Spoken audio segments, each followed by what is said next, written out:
大家好，我是保罗，是在中医院社会所工作。我来用非常简单的中文介绍一下拉图教授。希望大家有没有看到，就是应该有看到那个北美馆准备的非常精彩的拉图教授的见解。所以我就是提醒一些 keyword 简词来介绍一下拉图老师。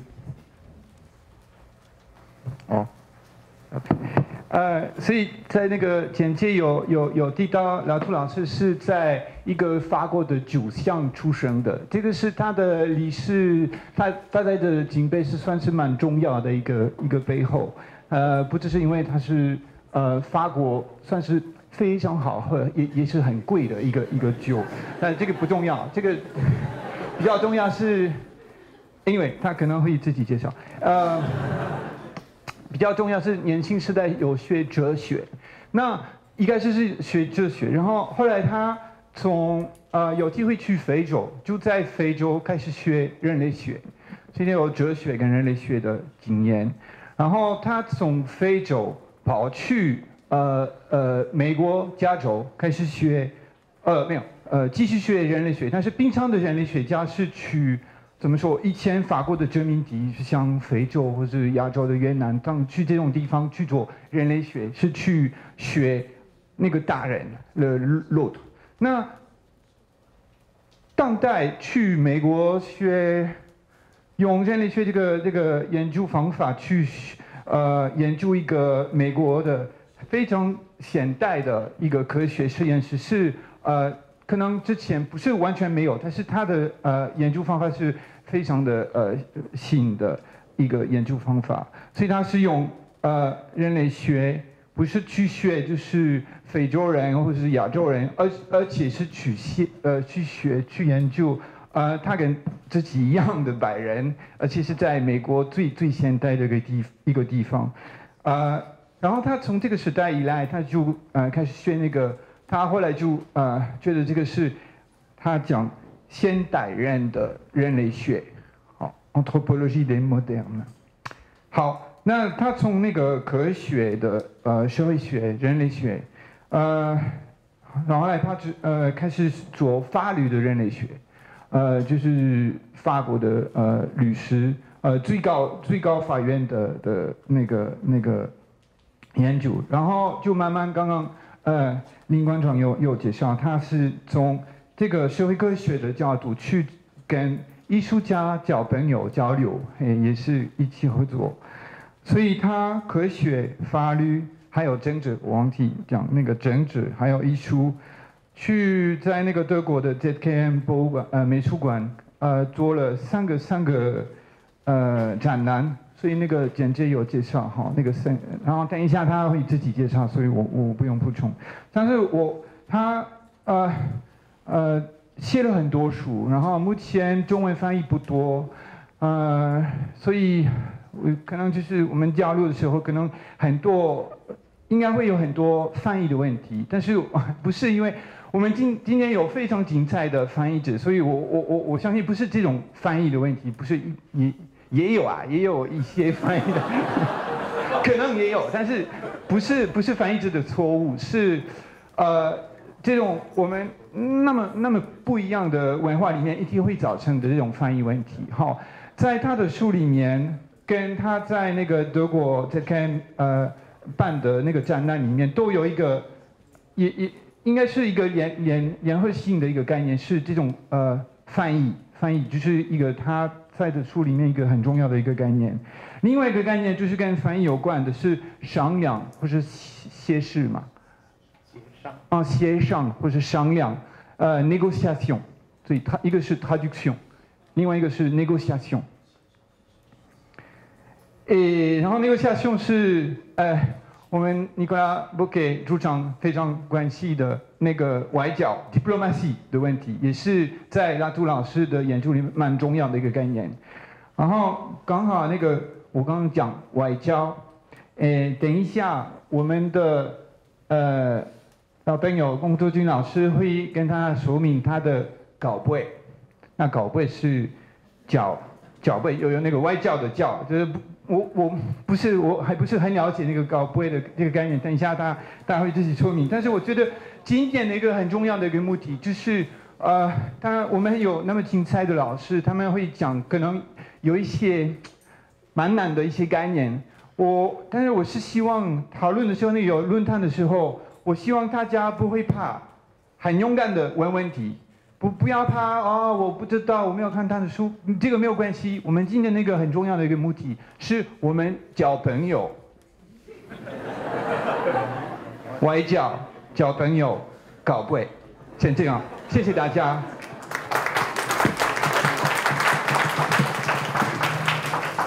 Merci. Je ne suis ni un commissaire. Je vais partager avec vous quelques expériences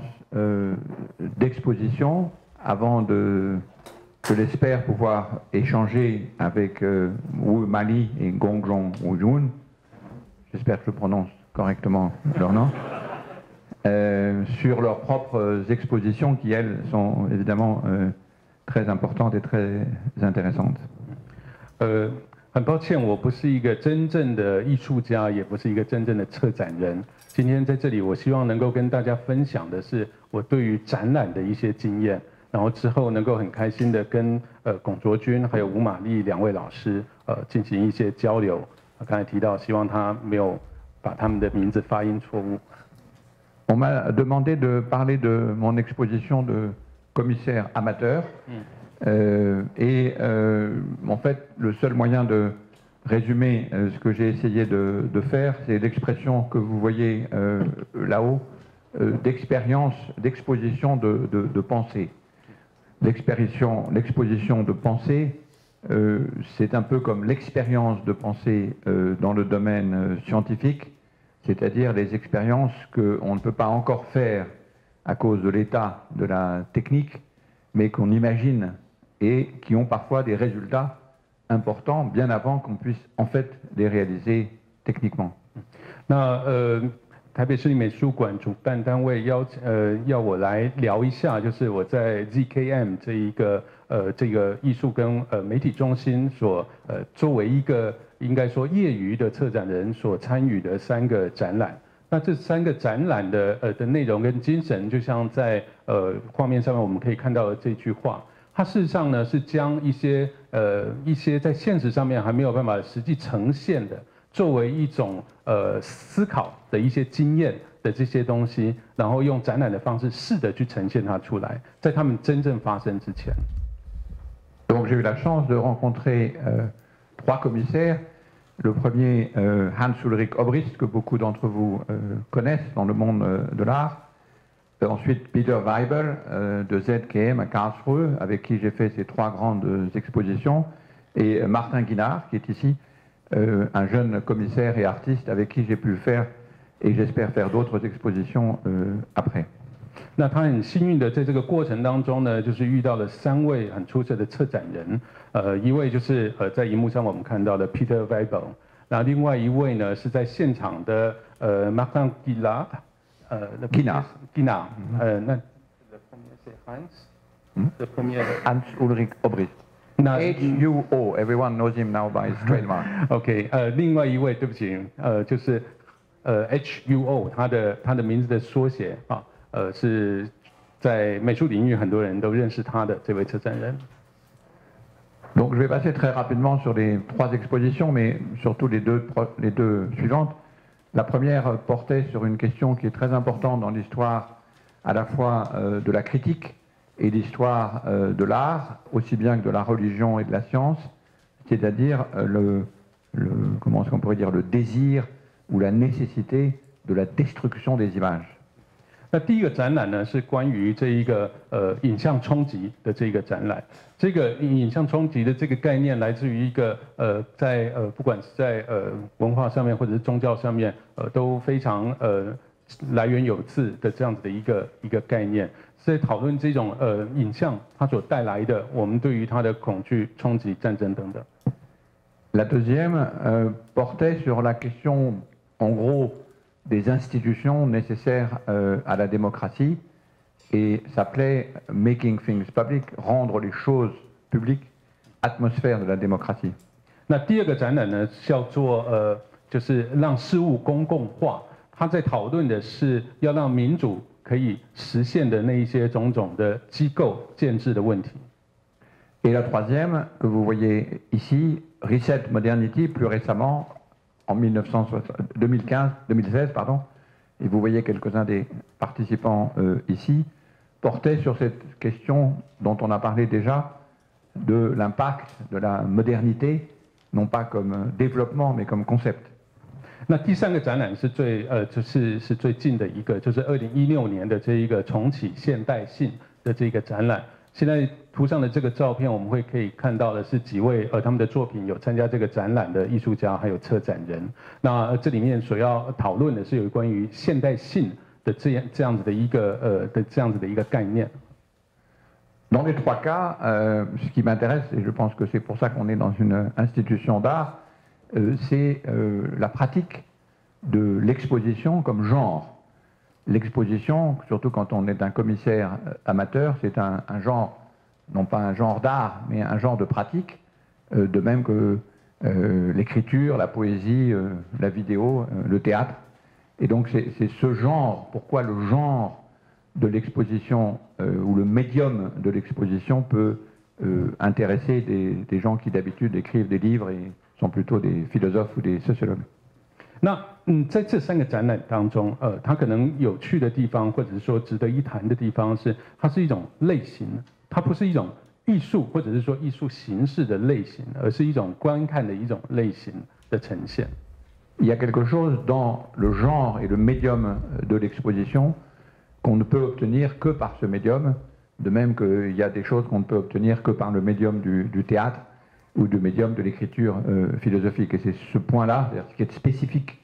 au médium de l'exposition sur lequel je voudrais insister pour qu'on puisse discuter après. 那展览的类型会牵涉到媒介，某一些类型只有经过某一些媒介，它才能够去发生，就好像是戏剧或者是像诗歌，它必须经过某一些媒介才能够发生。那他现在要去介绍的就是在这些他作为一个业余策展人所策划的这些类型的展览，经过怎么样的媒介去发生。Et l'exposition, c'est d'abord un lieu. Comme le savent tous ceux qui ont fait des expositions ici, un lieu que vous voyez ici, c'est ZKM, qui est une ancienne usine d'armement en Allemagne, qui est une très très belle architecture industrielle, mais immense et particulièrement difficile à occuper, parce que l'espace dans lequel se situent ces expositions est un espace dans lequel les œuvres sont généralement noyées. 展览首先牵涉到的问题是一个场地啊，我们现在看到的就是在ZKM 这一个中心，这个媒体与文化中心，它所在的这个场地，这原来是一个兵工厂，然后它是一个非常漂亮、非常巨大的一个工业时代的建筑。那这样子的一个那么大的这样的一个空间，其实是很难处理的，因为展览你很可能使得这些展品就被淹没在这个巨大的空间里头。Et comme vous le savez aussi, et je remercie la directrice du musée et tous ceux qui connaissent ce métier, c'est aussi évidemment un staff à la fois technique et un staff de commissaires. Et j'ai eu la chance de pouvoir bénéficier 3 fois de l'incroyable qualité du staff de ZKM que Peter Weibel a été capable de réunir à Karlsruhe. 那在我们这边是台北市立美术馆，馆长跟他的同仁们一定都非常了解、熟悉这个情况。就是一个展览，首先是一群工作人员，这个工作人员他会有是属于技术上的工作人员、工作团队，然后也还有策展的工作团队。那我非常幸运的就是经过Peter Weibel，他能够汇集一群非常非常出色的一群工作人员，让我们一起工作。Donc, à mes yeux, la particularité de l'expérience d'une exposition de pensée, c'est quelle est la situation dans l'espace avec le staff et dans l'institution de ZKM qui ne peut être obtenue que par cette expérience. C'est-à-dire quelle est la situation qui fait que la pensée des visiteurs et des commissaires va bouger à cause de l'expérience unique d'être dans ce lieu avec ses œuvres. 那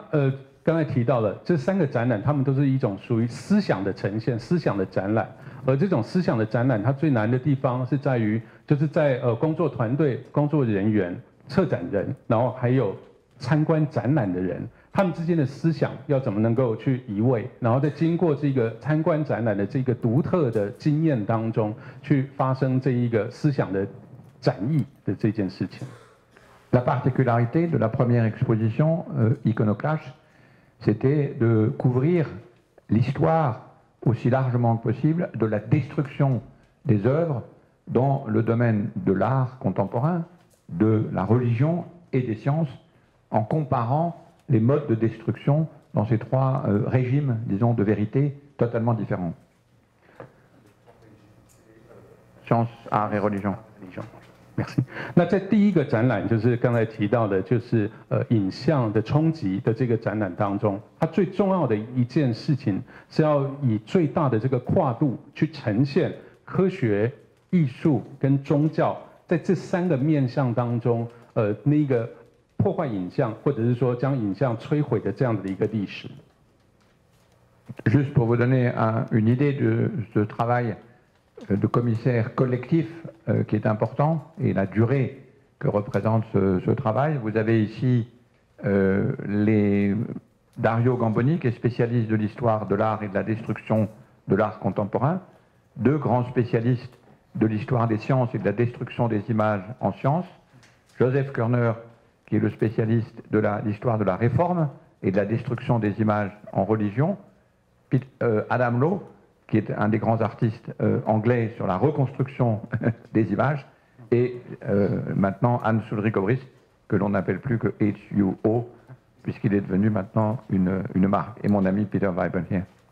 那在这个画面上面，我们可以看到，就是刚才提到的各个领域上面的专家。最左边我们看到的是有关于当代艺术的影像的专家，然后他的右手边看到2位是有关于科学影像的专家，然后再看到这位Joseph Cornell， 他是那些宗教的这些影像的这种破坏的专家。然后在左下方我们看到他包括就是刚才提到的 HUO 这位策展人跟Latour 先生就是这样子的一个团队，他们非常长时间的去讨论。J'ai évidemment pas du tout le temps de parler de l'ensemble de l'exposition. Je signale seulement, puisqu'il y a maintenant un magnifique catalogue et qui est épuisé, que je donne gratuitement le PDF à ceux qui me le demandent, et vous trouverez sur mon site web comment m'envoyer un message pour que je vous envoie le PDF piraté, mais piraté officiellement, du catalogue. 那刚才提到，因为这是试着在当代艺术的范畴当中，以最大的跨度去呈现这些所有的内容，所以现在我们当然没有时间完全的，就是非常细节的去谈里面所有的展品。那事实上，这个展览之后，他们出版了一个非常厚，然后非常精彩的一本展览手册、展览目录，但是这个目录现在也已经绝版了。但是呢，他非常乐意，就是大家如果需要的话，就是写个 email 给他，他可以寄链接给大家，他可以把这个盗版的，就是这 PDF 档的这个展览手册寄给大家。Ce qui est intéressant dans l'expérience de l'exposition, puisque mon thème aujourd'hui c'est que peut-on obtenir uniquement grâce à l'exposition, c'est ce qui nous intéressait, c'était la suspension du geste iconoclaste. Donc c'est pour ça qu'on a inventé iconoclash, pour distinguer de iconoclasme, qui est l'acte lui-même positif de destruction. Or on ne peut faire cette suspension que dans une exposition, pour la simple raison que des gens qui pourraient être, disons, contre la suspension ou pour la destruction des idoles des autres, sont contre la destruction de leurs propres idoles. Par exemple, on peut être content de se moquer de la religion, mais furieux qu'on se moque des sciences, par exemple. Ou content qu'on se moque de l'art contemporain, mais furieux qu'on se moque de la religion, etc. Et donc, pour suspendre les attitudes correspondant à ce geste critique, disons, ça ne peut se faire que dans une exposition où tout est présent à la fois.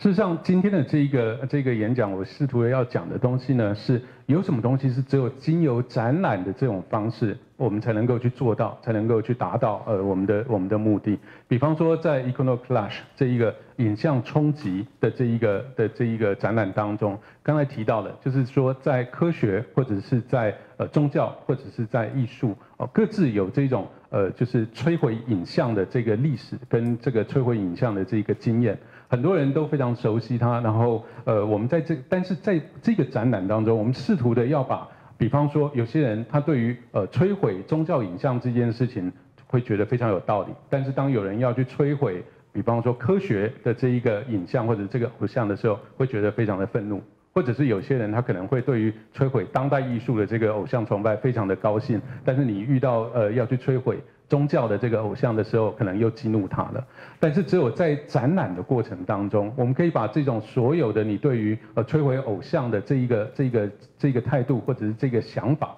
全部都放在就是一个保留的状态，然后我们去经验不同的东西的摧毁，然后能够去持平的去看待摧毁这件事。La suspension du geste iconoclaste par ce thème de iconoclash était un moyen de reprendre toute la grande question du constructivisme, qui est une grande tradition dans la logique, disons, de la philosophie européenne, toujours très difficile à situer, puisque, comme vous le voyez ici dans cette fameuse fable de La Fontaine, le sculpteur qui est ici se lève le matin, voit son œuvre faite et s'effraie, en quelque sorte, de ce qu'il a fait. Et d'ailleurs, le sculpteur, le graveur lui-même, qui a fait cette image, a construit l'image de sorte que les deux, Zeus là-haut et le sculpteur en bas, sont stupéfaits de voir l'image et l'œuvre construite. Ce qui est une assez belle métaphore pour tous les artistes de la difficulté de comprendre même qu'est-ce qu'ils ont fait comme œuvre d'art. 那所以刚才提到，就是用影像冲击这样的字眼去取代影像摧毁这样子的一个已经被谈了很久的这个概念，然后将影像摧毁这个事情选起来，让我们再重新思考它。这首先要去回顾到的一个问题，是在欧洲的在西方的思想上面一个非常重要的这种建构主义的概念。所以就像在这个图上面所看到的，这种属于建构主义的问题。这一个版画上面所描绘的是一个雕塑者，然后在几乎快要完成他雕塑的那一个宙斯神像的时候，因为那个宙斯神像看起来那么的栩栩如生，他自己被这个神像给吓了一跳啊。在这种建构主义式的这种思考当中我们要给予一种新的意义。Dans les expositions, comme vous savez, le catalogue est toujours important. Voici, je vous donnerai la référence du. 就像刚才提到的，就是展览的图录是很重要。刚才大家看到那个连结，就是你可以上去下载的连结。L'un des symboles de l'exposition était évidemment, on était en 2002 et on commençait à savoir qu'on avait détruit beaucoup de statues, comme souvent on les détruit. Vous avez là un Lénine là-haut qui donne la direction dans laquelle il faut aller politiquement, mais qui est suspendu par deux artistes russes. Et donc la statue marque l'avenir, mais se déplace aussi en fonction du vent. 那因为这个展览是发生在2002年的那个时候，所以离冷战结束并没有非常的遥远。我们现在看到的这个画面，事实上就是两个俄国的艺术家，他们把一个列宁的雕像去高高的举起来，而这个列宁的雕像，他原来在一个固定的台上的时候，手指着某的一个前进的方向，但是在这样被悬起来以后，它在上面不停的旋转。La deuxième exposition, un principe tout à fait différent, mais également quelque chose qu'on ne peut faire que dans une exposition, c'est d'assembler, plutôt comme dans une foire, l'ensemble des lieux où se fait en pratique la politique, même si ces lieux n'appartiennent pas à la version officielle du monde politique, comme par exemple un parlement ou une cour suprême. 那第二个展览，我要谈的是这一个，就是让事物公共化的这个展览。这个展览尝试做的事情是在展览这样子的一个空间，试图的去建构一些政治性的场域，然后这个政治性的场域就是去讨论公众议题的这样子的一个方式，然后在这个事实上不应该政治化的这样子的一个场域，然后试图的去建构一个以展览的形式去建构一些机制，让在这边可以发生公共事务。Le caractère de foire était renforcé par le système que vous voyez là de partition transparente et par le droit qui était là et par le principe de construction de ces différents lieux qui était de lier un jeune artiste sortant de l'école avec un universitaire portant sur un de ces sujets. Et donc c'était au fond une foire vraiment au sens littéral du terme, c'est-à-dire que pendant 2 ans, 3 ans même, j'ai fait un appel au fond, quels sont les couples artistes et universitaires qui veulent nous proposer quelque chose sur les lieux où se construise le monde politique qui échappe à la définition classique et formelle du politique. 我们现在看到的就是这个展场的空间的配置。那这个展场，这个展览，它用了一个字眼，像是一个市集啊。我们在上面看到这一个空间的区分一个一个的这样子的一个位置，是真的名副其实的像一个市集。因为呢，他花了2年的时间，试图的去媒合，每一次一组，是一边是一个年轻的艺术家，另外一边是一个大学的学者。然后他试图的去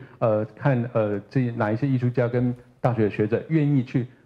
配成一组，然后呢他们一起去构思怎么样去建构一个公共空间，或者是建构一个可以去产生政治公共议题的这样的一个空间。所以我们看到的一个的这样子的一个位置摊位都是一组就是艺术家跟大学学者他们一起去建构的那一个让事物公共化的这样的一个尝试展览。De nouveau, le thème était très simple. Philosophiquement, c'était d'explorer ce terme anglais et beaucoup plus largement européen de choses, au sens de assemblée, et d'essayer de l'exposer précisément dans une assemblée de lieux où ces choses, ces sujets de, comment on dit, matters of concern, des sujets de concernement se trouvent assemblés. Donc c'était, encore une fois, uniquement par une exposition qu'on pouvait faire comprendre aux visiteurs la multiplicité des assemblées, des choses, au sens ancien du terme anglais, thing, ding, qui définissent la politique de façon beaucoup plus profonde que les assemblées officielles du politique.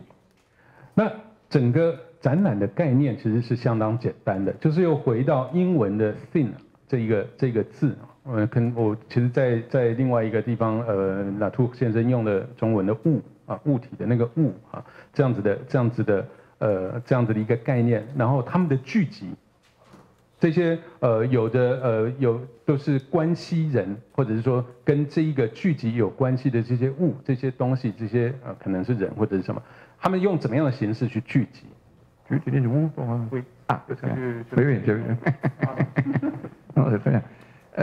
Si vous n'avez pas lu Heidegger ou Michel Serres,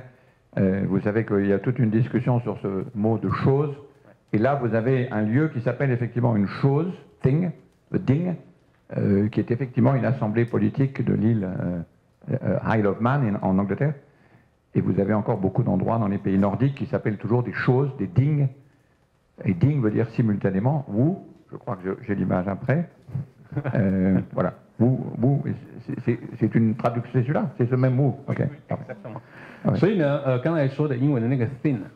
它可能来自就是在他刚才提到，就是在海德格或者是米切塞赫Michel Serres 的讨论当中，有讨论到过这一个 ding，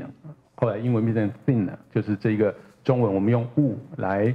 解释的这一种活动，在就是人的聚集去讨论公共议题的这件事。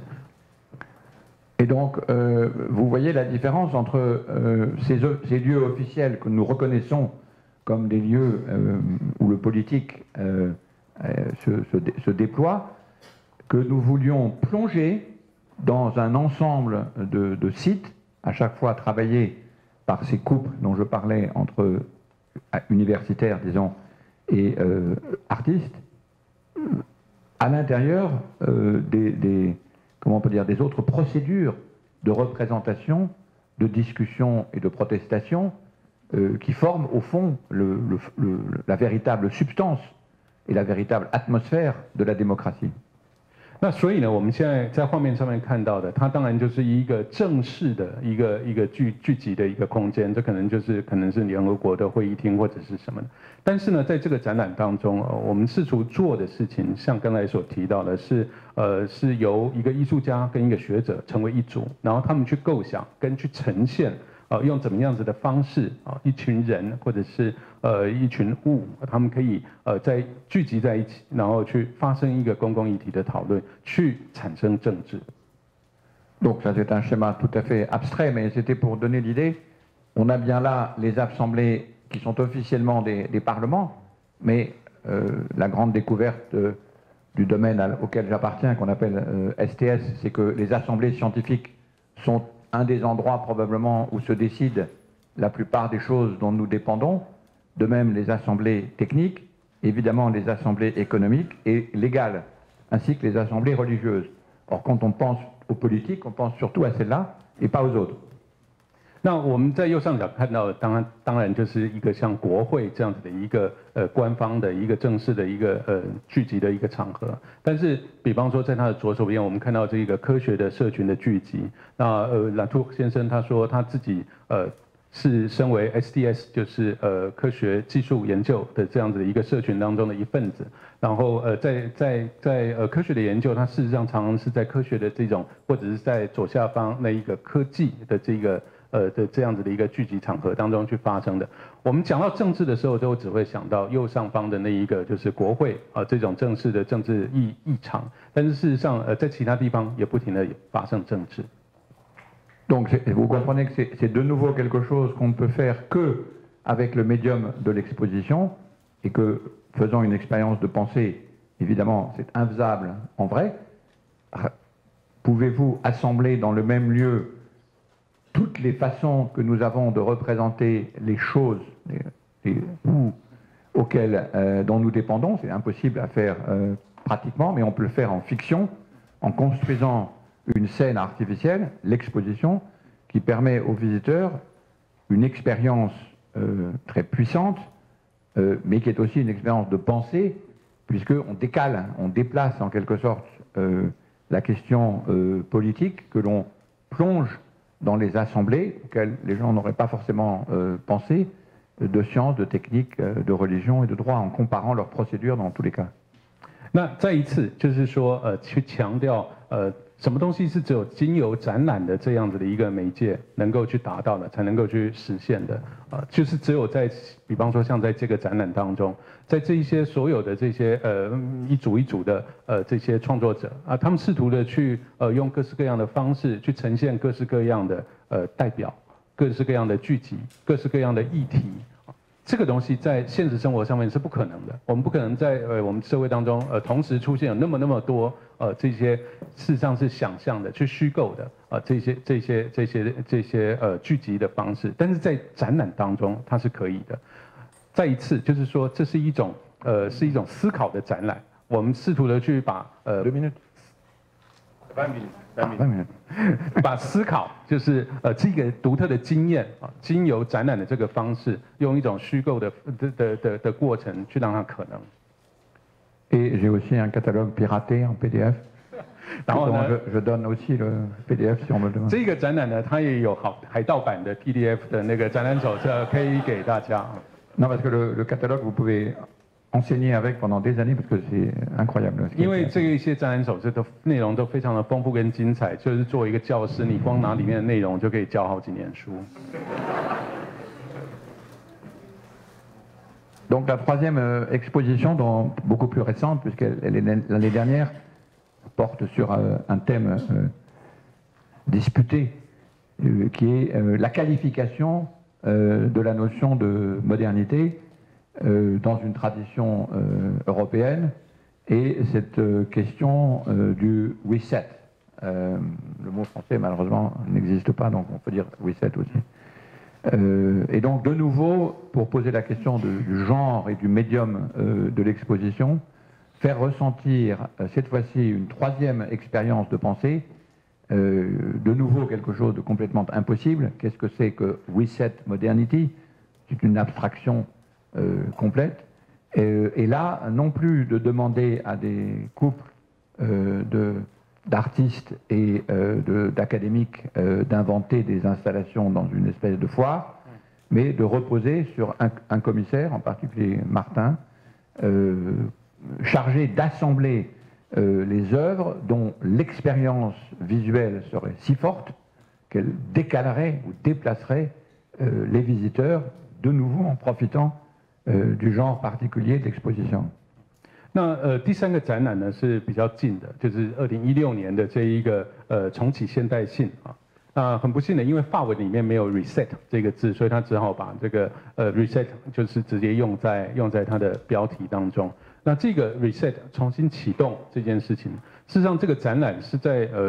替现代性这个问题重新定性啊。那这个定性的方式。又再一次是只能够借由展览这样子的形态，才能够去达到它的目的。因为同样的，它也是邀请就是这些艺术家跟学者啊，包含就是策展人，包含就是在现场的 Markdown 他们去带来这些创作的这些装置艺术的作品，而这些装置艺术的作品，它对于参观者来说带来的视觉上面的冲击是这么的大。然后使得他们对于现代性的整个思考会被重新启动。De nouveau, d'ailleurs, vous voyez la difficulté du lieu. Ces immenses courtyards qui sont immenses sur 3 étages, qui rendent difficile, et il faut tout le talent des commissaires pour être capable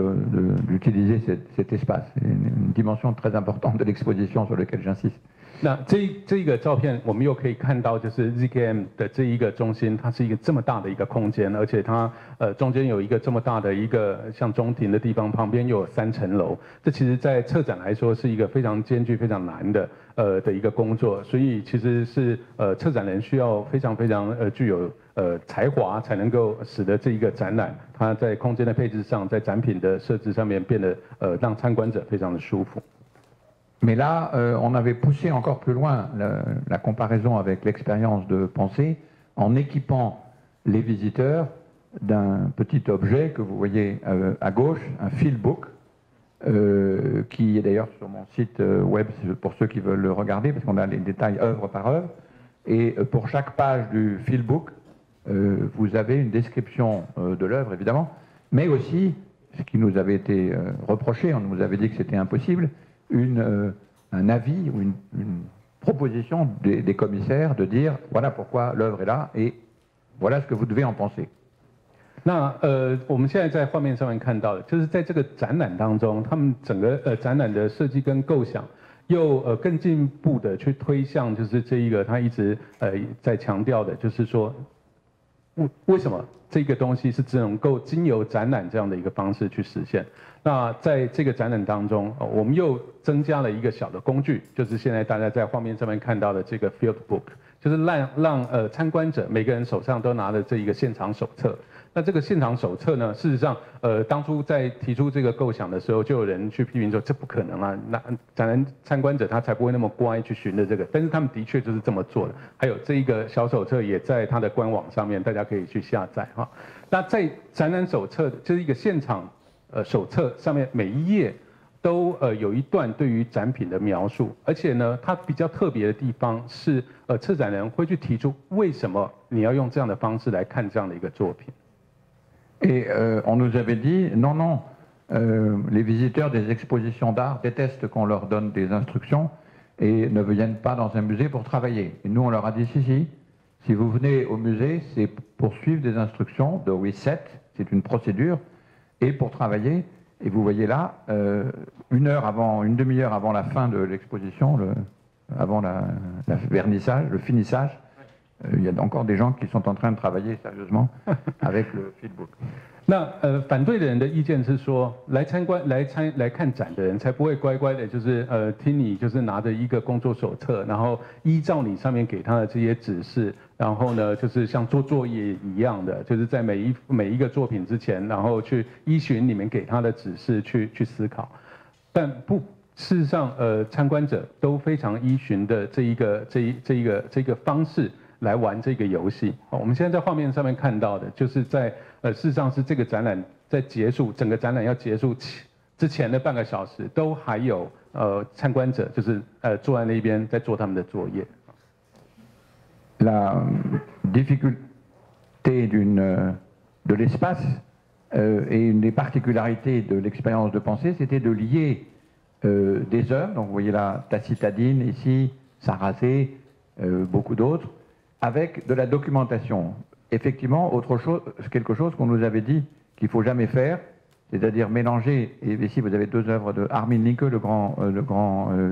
photographe italien et allemand, et ici toute une documentation dans un style différent, mais qui est nécessaire à l'interprétation des œuvres, c'est-à-dire précisément ce qu'on nous avait dit qu'il ne fallait pas faire pour ne pas gâcher, disons, le sentiment esthétique. 那为什么会需要这样的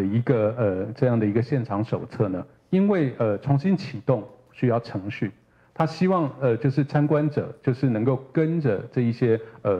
设计的程序去经验这一个重新启动的过程。那像在我们现在在画面上面看到的这个图像，在这样的一个硕大的空间里头，如果就是参观者在里头，事实上四面乱窜，他事实上很难去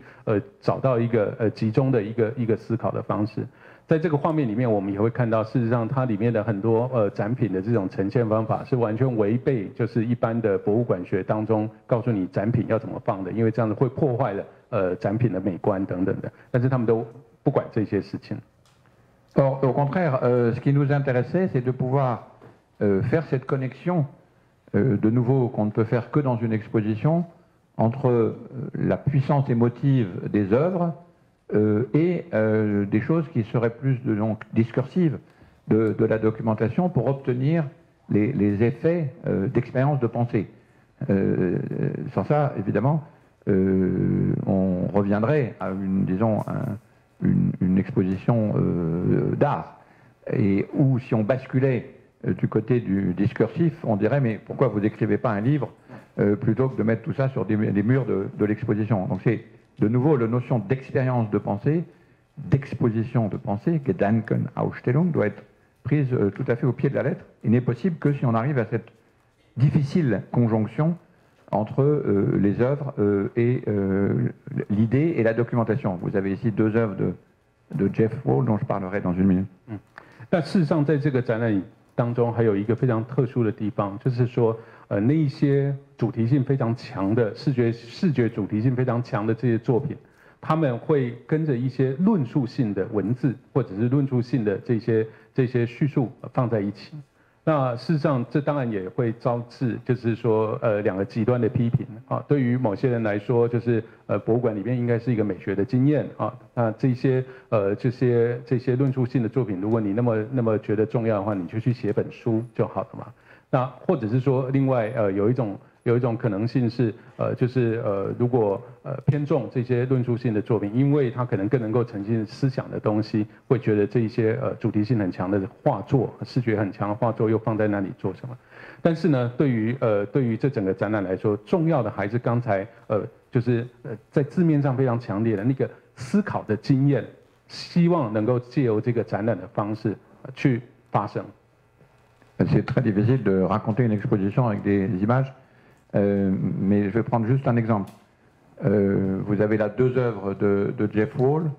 une célèbre œuvre de Jeff Wall plutôt,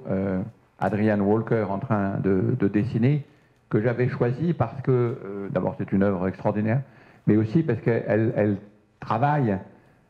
un des éléments essentiels de la difficulté des modernes à saisir la question de la nature, puisque par définition, le simple fait d'organiser cette situation de dessin anatomique dans la représentation de Jeff Wall externalise ou extériorise l'élément figuré, qui est en l'occurrence ici un membre du momie. Et vous remarquerez que la momie a à peu près le même geste que le dessinateur avec le bout des mains. 在一个就是像这样子的一个场合当中，要去说明一个展览的画作，一向是很难的。但是我要试看看，就是这是一个非常有名的 Jeff Ward 的一个作品。我们现在看到的就是有一个画家，他试图的在画一个素描，然后他素描就是这种对于自然的这种静物的这个呈现，他想要画的东西是一个手，但是那个手事实上是一个木乃伊画的一个钱币啊。那但是我们同时其实可以看到的事情是，这个画家的手的这个姿势跟这一个他作为就是素描对象的这个木乃伊的钱币的这个手的姿势几乎是一样的。Le risque pris dans une exposition, c'est d'essayer de comparer ou de potentialiser une œuvre d'art de très haute qualité par une œuvre documentaire de très mauvaise qualité artistique. Et c'est évidemment l'intérêt et le danger qui ne peut être réglé que dans l'exposition. C'est pour ça que c'est un peu difficile de simplement montrer des images. Ce qui m'intéressait là, c'est de potentialiser l'œuvre de Jeff Wall par un schéma qui représente l'étrangeté de la construction européenne. C'est un thème bien connu en histoire de l'art, en particulier de la position non seulement de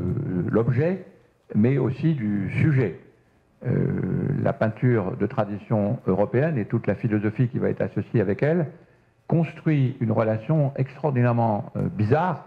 entre un objet que vous voyez là suspendu dans son mouvement et un sujet réduit, comme le montre bien Panofsky, à un œil. Et ce qui m'intéressait, c'était d'imaginer dans l'œuvre de Jeff Wall, si je veux dire, la présence de cette instance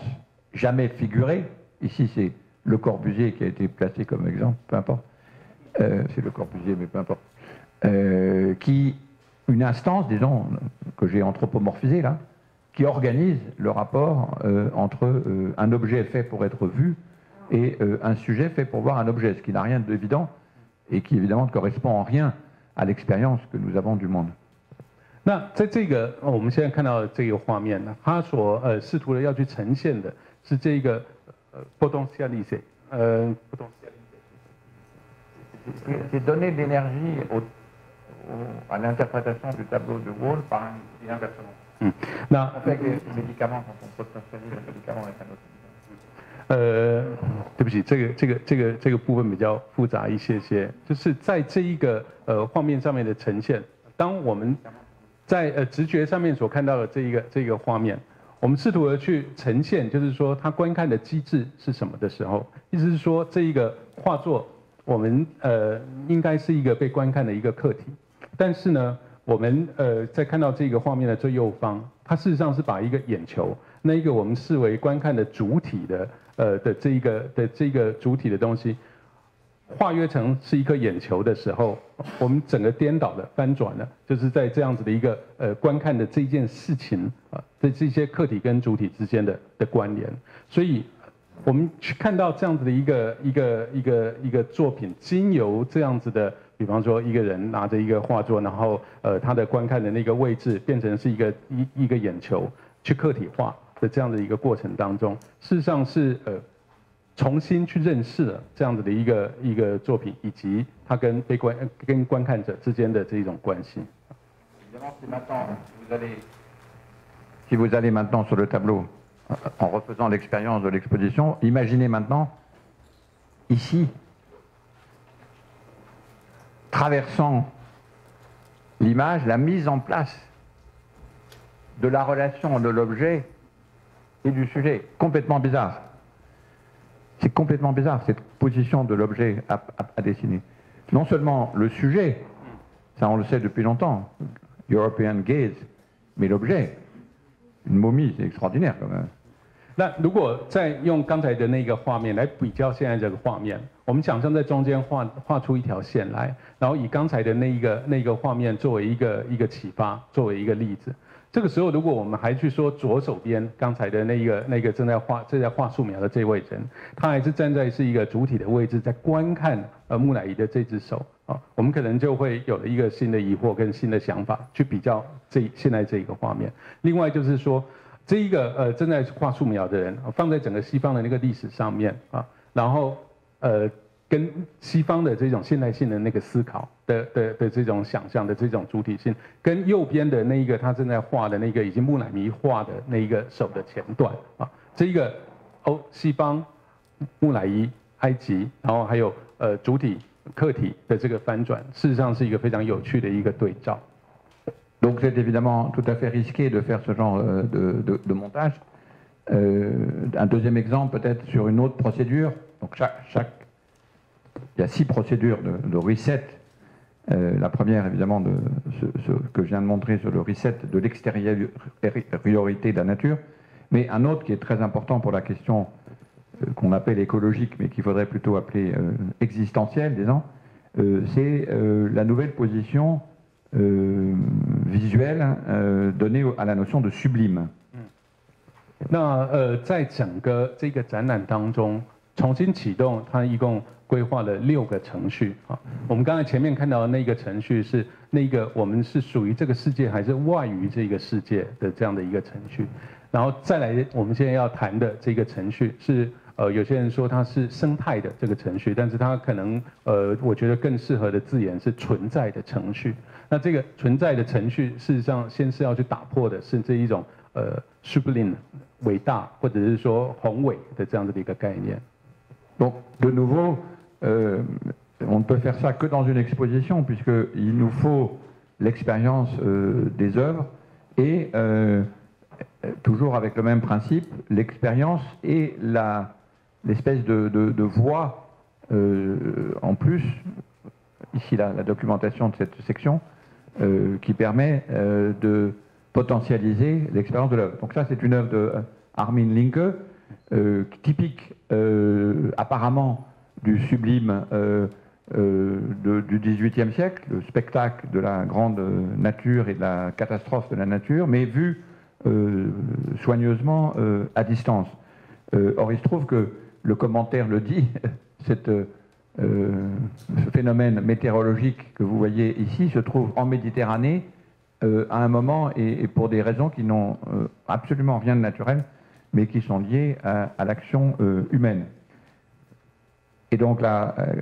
théorie du sublime, qui dépend évidemment entièrement du fait que vous êtes protégé de la chose que vous voyez, de la catastrophe naturelle que vous voyez, s'évapore en quelque sorte avec l'expérience que nous avons aujourd'hui du monde. 那在这个属于刚才说存在的这个程序当中啊，我们刚才前面他的那个画面，他又指到的是说，你看到就是最底下那个。刚才提到底下我们看到还是那些属于就是资料或者是那些论述性的那些内容，然后右手边我们看到这一幅图案哈，这幅图画，那这幅图画就是这一个画面，它又再一次的解释，就是说只有在展览我们有办法去呈现这种思考的经验啊。因为在展览当中，我们可以去呈现这一个图画。那这个图画给我们看到的东西是什么呢？它是在18世纪的时候，的一种就是那一种伟大宏伟的那个表现。你看到的这一个画作。这个画作事实上是一个自然现象，是一个地球它发生的一个气候的一个现象。对于那个时候的人来说，他看到的就是一个地球这么庞大、这么伟大，这一个基本上无所不能的这个地球的一个对人的这种对照的关系，我人是那么的渺小。但是在今日的经验，我们都知道地球自己变成是一个受到威胁、岌岌可危的东西。我们的这种经验已经改变了。Et donc, de nouveau, pour finir sur la question de l'expérience de pensée, l'exposition de pensée, il faut évidemment qu'on puisse décoder et débriefer l'expérience et dans le parallèle expérience de pensée dans le domaine scientifique, des découvertes nombreuses ont été faites en décodant une expérience qui pourtant n'a pas eu lieu réellement, mais a eu lieu en pensée. Et pour nous, une exposition de pensée, c'est la même chose. Mais pour ça, il faut qu'il y ait un travail de débriefing et de décodage. Et vous voyez là un double système qu'on a mis au point, excusez-moi, et qui est d'une part utiliser la présence des œuvres et de la documentation pour travailler en commun avec des groupes très divers venant soit d'écoles d'art, soit de visiteurs, et d'essayer de reconstruire l'ensemble du discours interprétatif des commissaires par un système de feedback informatique. 那再一次强调，就是像这样子的一个试图的要去展示思想这样子的一个展览，要去展示思想的经验的这样子的一件事情，它事实上需要做非常多的就是 decode 就是解码，还有就是 decrypting 去把很多的以我们习以为常认为理所当然的那些东西，去把它拆解开来，去把它的外貌去给它打开来。那这里面就要牵涉带进来非常多科学的发现啊，或经由这些科学的发现所带来的这些新的概念，有非常多的东西是经由学术研究、科学这些东西去发现的。而我们现在在画面上面看到，就是在这是非常长的这些工作的状态跟过程，就是这一些所有的可能的这一些带进来的想法，要去解构的这些东西，要去解码的这些事情。带进来了一些科学的一些知识的时候，然后我们在右上角看到的是这一些他们参与的工作人员在把大家的 feedback 全部都列出来，然后试图的去找出好的论述跟呈现的方法。Ma dernière slide, où est-ce que nous atterrissons et un autre avantage, et ça continue, hein? 那反正这一个小插曲正好也非常适合，就是来介绍接下来他要谈的这个问题，就是我们到底在什么地方落地啊？Donc l'avantage de l'exposition, une dernière avantage, c'est qu'évidemment on peut simuler les espaces c'est très inquiétant. À l'intérieur desquels on va vivre dorénavant, par exemple les tremblements de terre.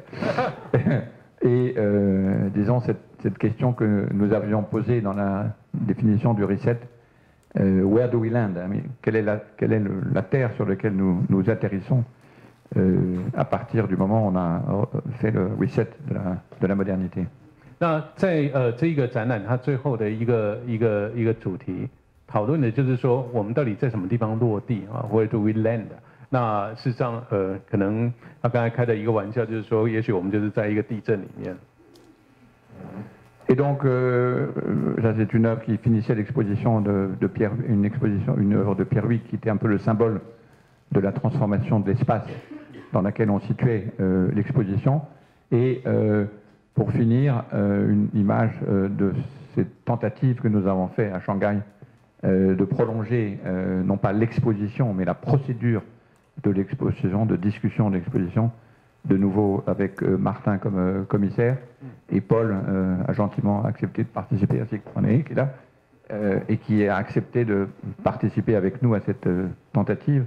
non pas de faire toute l'exposition, mais de voir si on peut partager cette notion de reset d'une autre façon. Pardon, oui. 那我们现在看到的这一个画面是在上海，就是说在上海，他们并没有就是完全把这个展览搬过去，但是只是在上海，也是有 Markdown 的参与，去的策展，去把刚才提到的就是这一个重新启动的6个程序，在那个地方用一个比较小型的展览的方式，在那边试着去再去实践一次这一个过程。Donc merci. Si j'étais vraiment commissaire, j'aurais pu vous donner beaucoup d'autres idées et pratiques sur les expositions, mais je suis un amateur, simplement intéressé par ce qu'il y a de spécifique au médium de l'exposition qu'on ne peut obtenir, à mon avis, certainement pas par l'écriture, ce qui n'empêche pas qu'il faut écrire, bien sûr, mais où il y a quelque chose d'une intensité et une puissance qui est propre à l'exposition de pensée, qui, je pense, permet de renouveler pas mal de commerce, d'échange entre les universitaires et les artistes. Et je remercie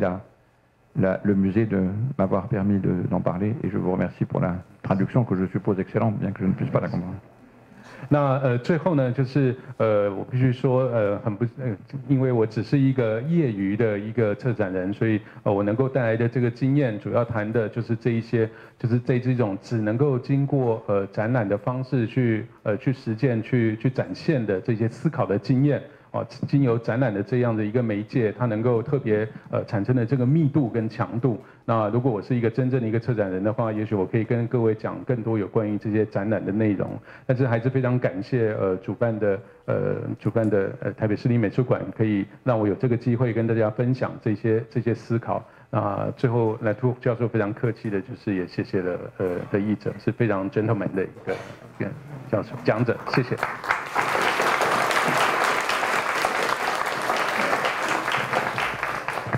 各位好哈，那个这是很难得的机会，因为还有一些语言转换的问题，他们要移动那个 translators 位置或什么，那就让我来顺便也跟大家串个场。那很荣幸在这边介绍2个语坛人哈。那我相信今天那个很多人大家不认识我是谁，这是 OK 的哈，因为现在都很流行跨领域介绍哈。那我来自于跟拉图尔教授一样的领域，我是做 science study， 我在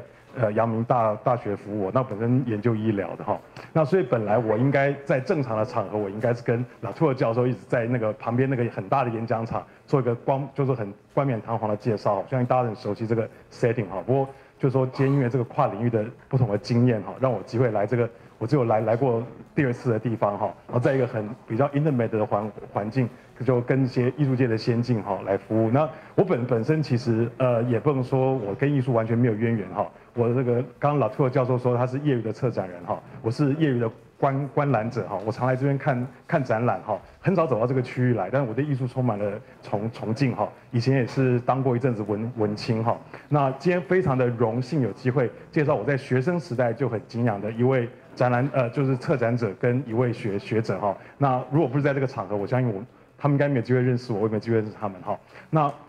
首先，我先介绍第一个，就是说，presenter 是吴玛丽老师，大家很多人大家都知道她哈。我从学生时代只要谈到达达艺术，谈到当代艺术，谈到女性主义艺术，大家都会想到她哈。那 until 就是昨天我看到这个资料，我才很惊讶发现，原来她也变成学者了哈。那现在在这个高师大的这个跨领域艺术教书哦，我相信就是说一个艺术家愿意投入学界，拯救我们这些被象牙塔关注的人哈，相信有完全不同的经验哈。那他在2020年之后，其实就发展了一套跟环境有关的，就是说展览行动哈。那今天他也是要以这个关于美术坑溪的，在竹围这边的坑溪做展览哈。其实我需要在北投附近哈，坦白说我真的没有走到这个区域哈。我相信这个不是你的错，是我的错哈。因为他在2013年得到台新艺术奖，也是为了这个展览哈。可惜我竟然这个眼拙没有去看哈。那第2个对谈人是龚卓兴老师哦，我认识他的时候，他还是一个很 excellent 的哲学家哦，因为他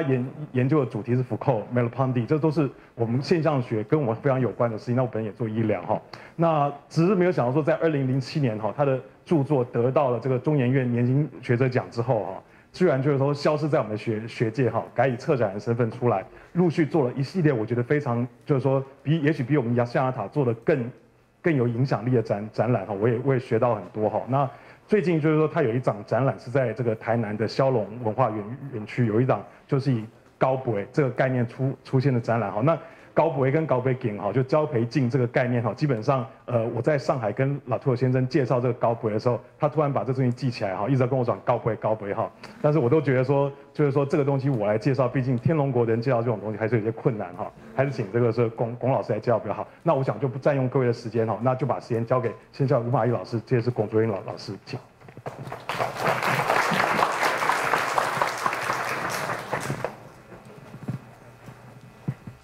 好，各位大家好，非常谢谢邀请，那让我有机会能够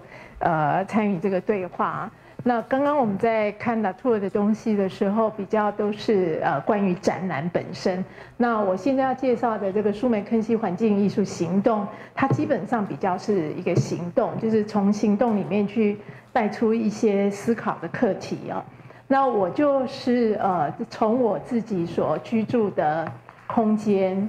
现在大家看到那个图哈，基本上是我们所做的一个隐喻，也就是说，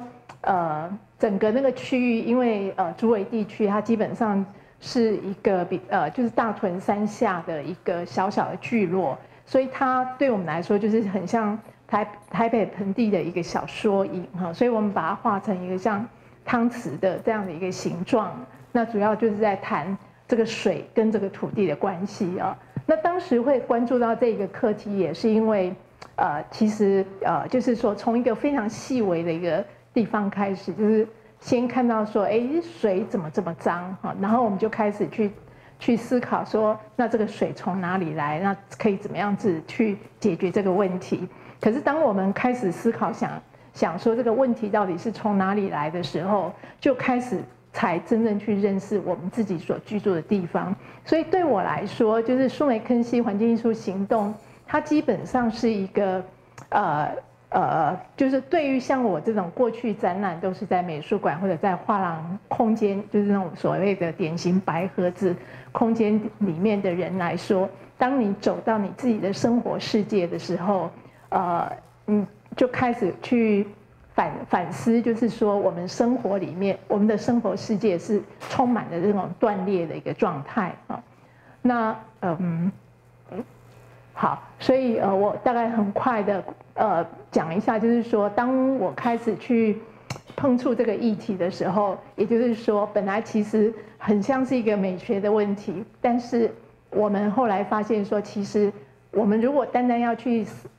面对那个生活世界的那个断裂，事实上它碰触到的不只是水跟土地，它还有包含我们的生存、劳动、生产、生态经济等等的这些课题。而要去处理这些课题的时候，它就不是说找一个什么环境专家来，它就可以解决，而是说它其实面对的是整体的一个都市发展的问题，以及我们生活在这里的人怎么样重新学习，然后跨领域的合作的问题啊。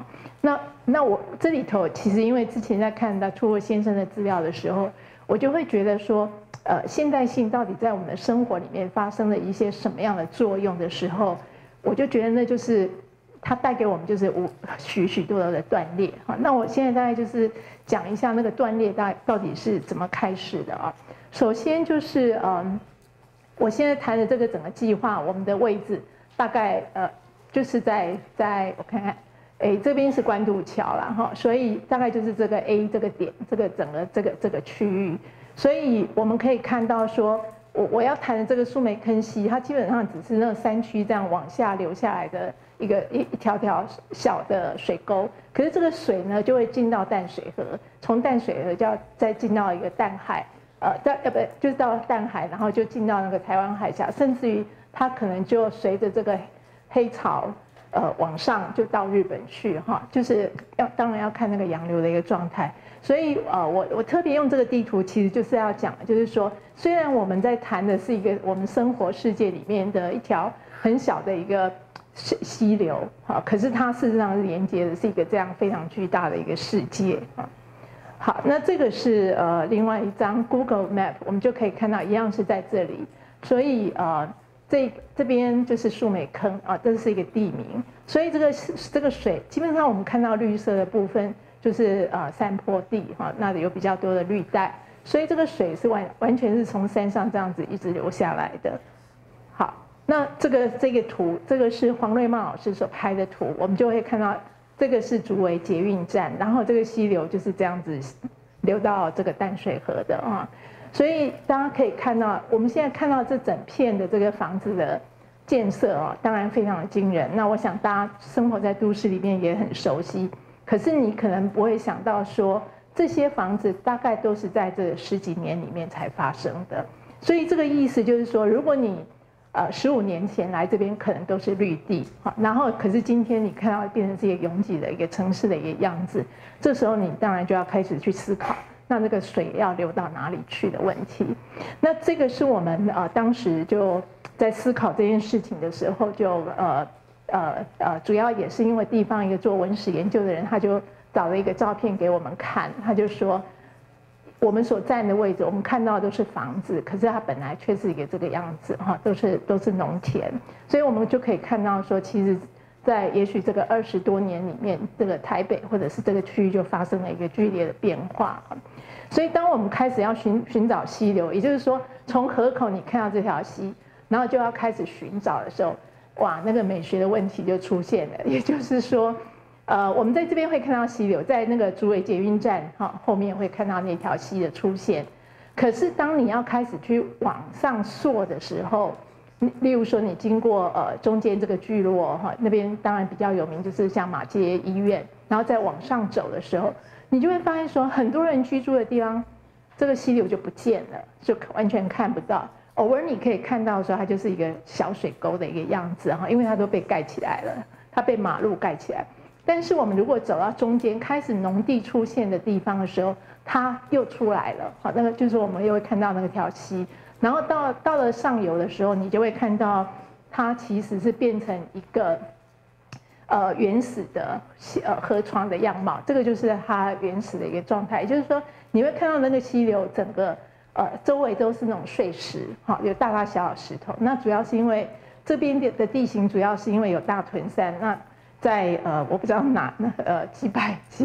百万年前吧，那个火山爆发的时候，那个整个那个大大小小的石头就掉下来，所以整个这个溪流基本上是一个自然形成的一条野溪。所以我们基本上真正的溪流的样貌是这个样子。可是我们如果在都市里面，就这边是有农地的地方，看到是整个开始被沟渠化，然后在马偕医院旁边的时候，它其实是被铺面盖起来。那这个最脏的这个样子，这个是在捷运站的下面那个涵洞里面你看到的水的样子。所以如果我们回到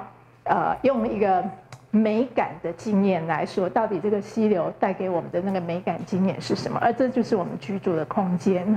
所以就是一个完全破碎化的一个状态。所以当我们开始想要把这个问题提出来，因为最开始我们其实是通过寻找这个树莓坑溪这样的一个行动，想要开始把这个议题拉出来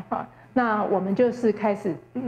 就是看这个就是今天竹围地区的都市的一个样貌盖满了房子，然后房子这些大楼的背后就是沟渠化的水沟，然后再往后走的时候，你就会开始看到农田，这边有很多附近的居民就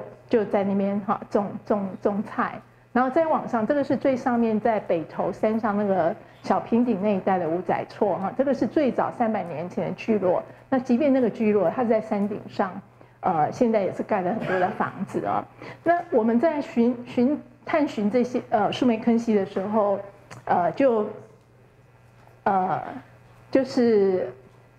就发现一个很有趣的现象，就是说这个聚落，据我们访问大概现在80几岁的老人家，他们就告诉我们说，在他小时候，这个地方好像是只有3间那个老房子，就是等于是说三个姓氏的人家居住在这里。可是后来这个3个姓氏的人家呢，他开始土地卖了，就变成有很多的工厂进来不是很多，就是有一些工厂就进到那个周边来。然后那些工厂在今天其实就是变成大楼了好，所以我们就会看到这样一个剧烈的生活的变化。另外一个是我们访问大概年纪跟我差不多的竹围的居民，然后就会发现说他们的小学，他们念小学，也就是说我这个年纪的人念小学的时候，竹围是没有小学。当年的人要念小学是要到小平顶那边去才有小学，因为那一边反而是人比较多的，下面是没有人的。所以我们理解到说，为什么下面没有人，是因为这边其实根本就没有水。好，所以这边唯一的水就是树莓坑溪这一条水。那所以所有人都是靠这个溪生活。那所有下面的人，他念书他就要往上去。可是今天我们那条山路已经没有人在走了，因为大家今天都是开车、骑摩托车，山路当然是没有办法开车，都要用走路的。所以我们会看到我们的交通工具因为道路的发展也不一样了，所以突然之间，本来下面的人都要到上面去上学，今天是下面的人完全不认识上面的人，而且那一条路根本已经没有人走了除了登山者之外。那更有趣的就是说，当我们想要去理解这个溪流的问题要怎么处理的时候，结果我们想溪流是水，所以应该是找水利局。可是当我们去找水利局的时候，他们告诉我们没有这一条溪。然后我们就说，可是明明这条溪就在那里，而且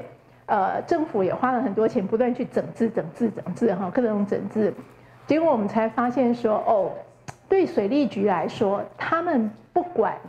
那个我们有整治的地方，因为那边是属于农业地带，所以那边是归农业局管的。而下面呢，常常会淹水的这个地方呢，那总该跟水利局有关吧？他们说不，因为这边是靠近淡水河，所以是属于高滩局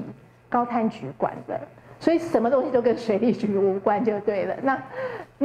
然后中间聚落的地方又归环保局管，所以我们又看到另外一个断裂，就是说我们要去问这个溪流的问题是完全找不到答案的，因为政府那边也没有答案。那所以我们自己就变成我们自己开始去探索了哈，所以大家可以看到这个是在已经要流到那个淡水河的这个河口，我们偶尔还是会看到有渔船它要出去捕鱼哈，那我们就开始去通过不同的行动，然后去了解到底在我们这个环境里面有什么。那我们当然就会看到它有一些问题，例如说像这个是有养猪户，然后养猪户可能也带来那个水的污染，还有这边我们通过昆虫专家引导，我们会发现说，其实我们在这边有一些很有趣的一些生物在里面啊。这里你就可以看到，连红虫都在水里面，那个水是污染是非常严重的。好，总之就是说，通过这个从下面不断的往上走，我们试图是把这个溪流当作一体来看，也就是说，在我们生活里面，我们碰到的是不断的那种断裂的一种状态哈。那我们到底如何重新找到它的整体性？那这位老先生，我不知道他现在还在不在，因为2009年开始，我在理解这个地方的时候，刚刚有一次遇到他，所以他是告诉我们说，他整个山林都是他们在种田的，那他们完全每次口渴了就往溪里面。就弄水来喝，或者是水里面也有虾蟹啊，他们就直接可以拿那个东西来吃。可是在今天这个都是没有办法想象的哈。那上面我们会看到说，其实每个地方都会有小水塘，因为那整个是一个山坡地形，所以水对这个周围的人来说是很重要的。所以对我来说，这整个行动，这个树莓科技环境艺术行动，就是通过我们的不断的去行走探寻，然后不断的。重新去思考这个整个场域的地方，所以整个行动基本上也是想要邀请大家说，我们可以如何重新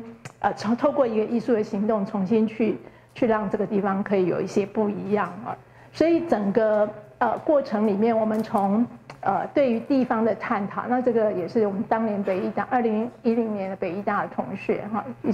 艺术与行政管理研究所的同学参与，还有社区的居民参与，我们就把我们所看到的这个生活世界的这些问题拿出来。但是一开始我们也当然完全没有经费，完全就是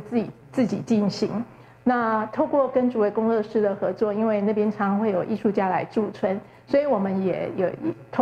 经过他们也邀请，例如说有香港的团队、日本的团队、美国的团队，把他们这些艺术家们。怎么样子去处理环境这样的一个课题，一起来分享跟进行工作坊。那这边我们也是找那个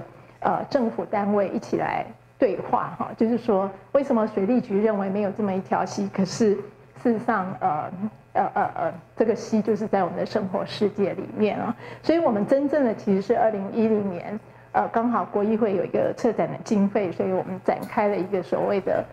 一个行动计划。那这个行动计划。基本上我们大概就进行了三个主要的一个议题，一个就是早餐会。那早餐会主要是我策动。那在这个早餐会里面，我其实是想说，我如何重新来认识这个地方，然后邀请居民一起参与。所以我那时候是每一个月做一次的早餐会，因为那边有农地，那我就会想到说，其实我们生活在都市的人常常不知道我们吃的东西哪里来，可是事实上在我们生活的后面，它就是农田，那我们也可以通过那个土地去重新去认识到底这一块土地可以长出什么东西来，然后从所种的植物里面，它又如何变成食物哈？那通过这样一个早餐会，其实更重要对我来说，也是在认识人哈，因为我们当时刻意每一个月在不同的地点举办，然后这个不同地点举办的目的也是。希望透过跟不同的人接触，了解他们所看到的地方的问题，所以我们就这样总共办了13次，就是1年12个月，所以最后其实我们不止通过了在12个不同的地点去认识不同的人，同时也把一些地方的那个问题收集起来。那最重要当然对我们来说也是重新去认识这个地方啊。那这一条现在这边看到这个山路，就是我说以前的通学步道，也就是说以前竹围的人上学是要走这样的山路到小平顶去上学的。所以我们也通过这样的一个行动，去把上面跟下面的人给串起来。那这个就是我们整个那个所行走的地图。OK，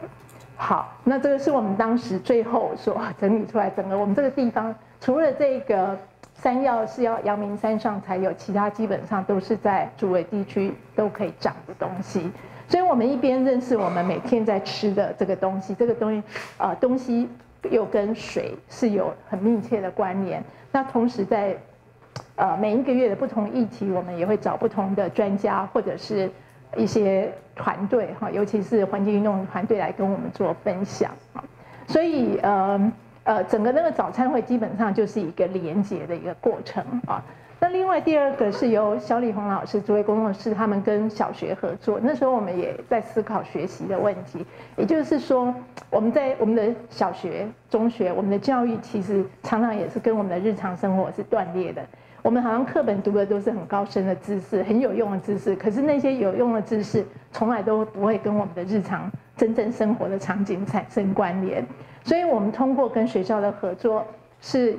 希望说学校能够把他们的课程是连接我们在地的生活哈，所以我们也是邀请艺术家进到学校里面，跟学校老师合作，去发展不同的教案，然后去发展不同的课程。像这个美术课，其实同学就可以来画这个用清明上河图的那个概念去画树梅坑溪啊。那或者是我们怎么去认识植物，然后这个老师很棒的是，他把它做成饼干，好让同学在一边吃一边去认识地方。那这个也是做一个社区剧场的一个演出，这个是北艺大荣淑华老师带领的。那这个我们这边还有那个杨志富老师他所带领的这个公共艺术，就是在小学跟中学的学生就在溪流边去。做公共艺术的作品，这个只是一天的展现哈。可是我想，重要是对孩子来说是中间人的学习过程，所以我们也希望透过学校的教育，也让他去跟地方发生关系，这又是一个连接，把教育跟日常生活连接啊。那第三个就是由淡江艺文系黄瑞茂老师所做的流动博物馆村落的形状。那因为他当时主要带领学生是做整个都市发展的研究，那当然，他就要去理解什么样的人在这10年搬进了社区，他们的生活的样态是如何，等等的。然后，同时他们也发现说，竹围这个地方非常特别，就是说，因为过去是农地，所以老的居民基本上很多是农人。那因此你在这个非常都市化的地方，但是你却还是可以看到很手工、很传统的一些生活方式在里面，所以它是交融在一起的哈。那通过他们这样的一个研究，他们会觉得说，也许刚好在竹围这样的一个地方，可以把这个地方作为一个我们对于未来所谓都市生活的一种新的想象，也就是说。一个现代化的都市生活，它不一定要完全跟传统切割，而是你怎么去融合现代跟传统，还有那种现代化的设施，以及回到那种土地的一个生活形态。所以它就是透过那个流动博物馆的概念，到社区不同的场域里面去跟居民进行一些沟通啊。那这个大概就是我们所做的事情。那最后我们当然有做的一些文件式的展览，所以我刚刚说，相对于拉图尔先生他们是用展览来带动一些思考，我们其实展览其实只是一些文件的展现，但是更重要是在这整个行动的过程里面，不断的去把我们在思考的东西给带出来啊。所以最重要的，我觉得也因为我们这整个行动的过程，后来也触动了小学的老师，他带领学生去进行整个树梅坑溪的一个网页哦，里面有非常丰富的资讯，包含整个历史的地方历史的发展，以及它的一些生态环境的问题。我觉得这个都是非常棒的一个意外成果。甚至社区大学的老师，因为他也是这个林伯昌老师也是住在竹围周边哈。那过去我们不认识他，也因为行动，他就开始带领社区大学的学生做了1整年的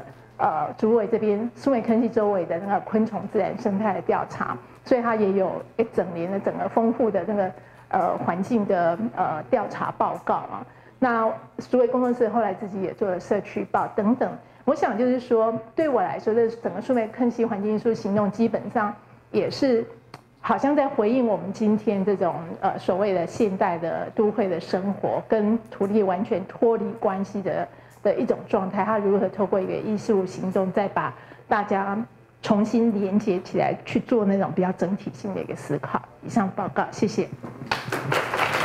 谢。